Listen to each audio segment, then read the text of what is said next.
menjadikan makanan baru ini terfermentasi oleh bakteri tersebut. Halo, assalamualaikum, selamat datang di channel ini. Kali ini saya akan sharing informasi mengenai cara membuat pakan fermentasi tanpa menggunakan E4 secara terus-menerus. Jadi kita cukup menggunakan E4 sekali saja, maka kita tidak akan perlu menggunakannya secara terus-menerus. Saya dulu sebelum menemukan ini, saya biasanya menggunakan atau mencampurkan E4 ini setiap saya membuat pakan fermentasi. Tapi setelah saya mengetahui dan saya mencoba beberapa hal untuk bereksperimen ya sedikit-sedikit, akhirnya saya menemukan sendiri cara menghemat E4 ini. Jadi ini benar-benar hemat. Jadi sekali pakai kita akan bisa menggunakannya secara terus-menerus. Yuk kita simak videonya.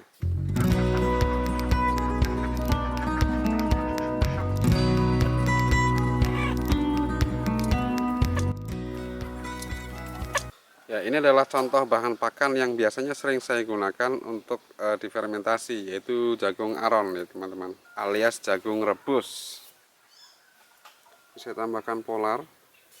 Jadi untuk ukurannya juga saya tidak memakai ukuran baku, ukuran pastinya berapa, saya hanya mengkira-kira saja.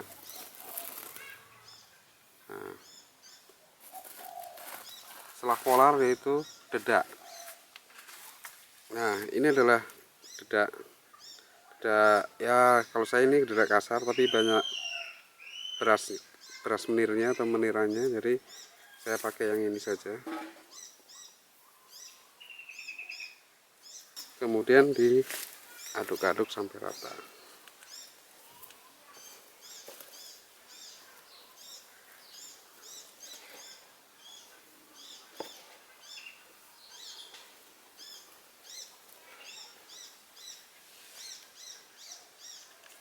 Nah, kalau sudah diaduk-aduk, hasilnya akan seperti ini. Ya, ini tidak basah dan cenderung kering, dan ini bisa disimpan di fermentasi agar lebih awet. Cara memfermentasikannya seperti ini ya. Cara fermentasi yang saya lakukan jadi seperti ini. Ini adalah ember bekas pakan yang sudah saya gunakan untuk memfermentasi, dan ini masih bau tape atau bau kecut ya. Berarti di dalam ember ini masih banyak bakteri-bakteri yang bakteri fermentasi yang dapat mengubah makanan-makanan tersebut, makanan-makanan baru tersebut menjadi makanan terfermentasi. Jadi di sini baunya masih seperti bau fermentasi atau bau tape. Jadi saya sisakan sedikit di sini. Nanti langsung saya akan masukkan adonan yang baru tadi ke dalam sini. Nah, saya masukkan begini aja.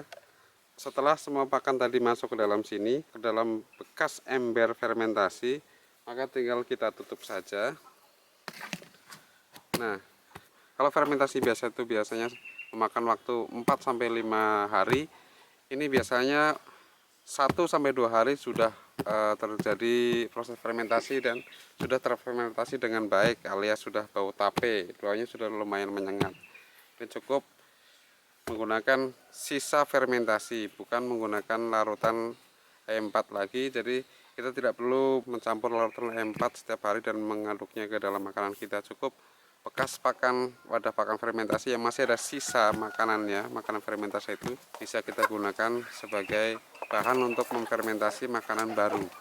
Pada dasarnya E4 ini berisi Lactobacillus casei atau casei.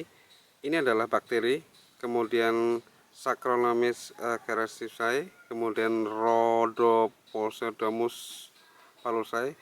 Ini tulisan angel banget ya.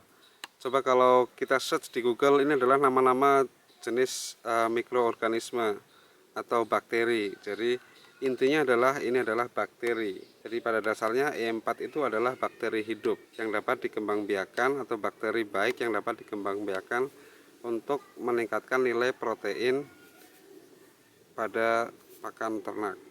Penjelasannya sama seperti itu. Jadi di dalam ember sisa makanan tadi itu masih terdapat sisa-sisa bakteri fermentasi yang dapat berkembang biak bila kita memberikan makanan baru. Jadi ini adalah makanan baru tadi, makanan baru yang baru kita masukkan, otomatis nanti mereka juga akan berkembang biak di sini dan menjadikan makanan baru ini terfermentasi oleh bakteri tersebut.